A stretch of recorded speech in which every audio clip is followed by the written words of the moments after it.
የአንድ ምስኪን እናትን ተስፋውን በጥይት እየነጠቁ መታረቅ ይቆማል። አሁን ይሄ ሁሉ ለቅሶ የምትሰሙት ትናንትናም ብዙ ለቅሶ ስሰማ ነበር።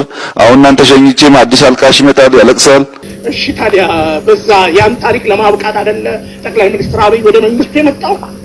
ወንድም ያዘን አይቻለሁ ብሎን አይደለ የመጣው? ታዲያ ምን ነው ቀለለበት? የ1 ሚሊዮን ህዝብ መከላከያ ያፈነግጣል። እውነታው ሲገባው ብረቱን ያዞራል። መከላከያው በእርግጠኝነት የምነግራችሁ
አይለቅህም ገብርኤል ይገልሃል አይለቅህም ገብርኤል ይገልሃል ተከሳል አብይ ተከሳል ተከሳል አብይ ተከሳል ተከሳል አብይ ተከሳል ተከሳል አብይ ተከሳል ተከሳል እምነት በጥሰሃል ተከሳል እምነት በጥሰሃል ተከሳል ማሰብ በጥሰሃል ተከሳል ማሰብ በጥሰሃል። ቤቴ ይህንን ጉድ ተመልከቱ። በእመቤቴ ያለ ምክንያት አይደለም እኛ የምንቃወመው።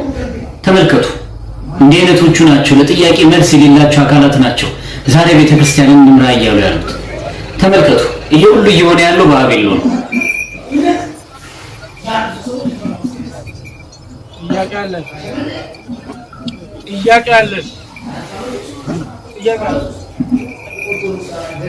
ጥያቄ አለኝ ያለው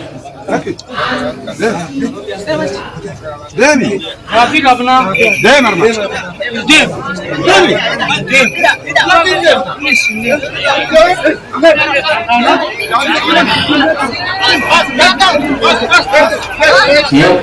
በዚህ መልክ ነው ሲያዋቅሩት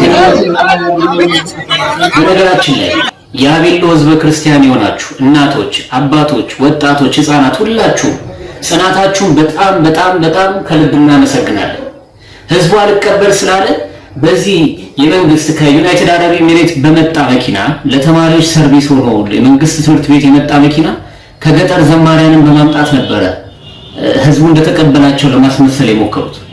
ህዝቡ ግን በዛሬው ዕለት በነበረው ከቅዳሴ በኋላ በነበረው ስርዓት አንድም ሰው በቤተክርስቲያኑ ዝር ሳይል አቋሙን ስላሳያቸው ከቦታው ለቀው ወደ ሜጋና ወደ ሞያሌ አካባቢ ጉዞ እንደጀመሩ ተነግሯል። ስለዚህ ሜጋና ሞያሌ አካባቢ ያላችሁ ህዝበ ክርስቲያኖች አሁንም የቤተክርስቲያናችንን አቋም እንድታስከብሩ ለማለት እንወዳለን። አቤሎ ያላችሁ ህዝበ ክርስቲያኖች ስለነበራችሁ ጽናት ስላሳያችሁ ጽናት ሁሉ ከልብ እናመሰግናለን። አሁንም በርቱ፣ ጠንክሩ።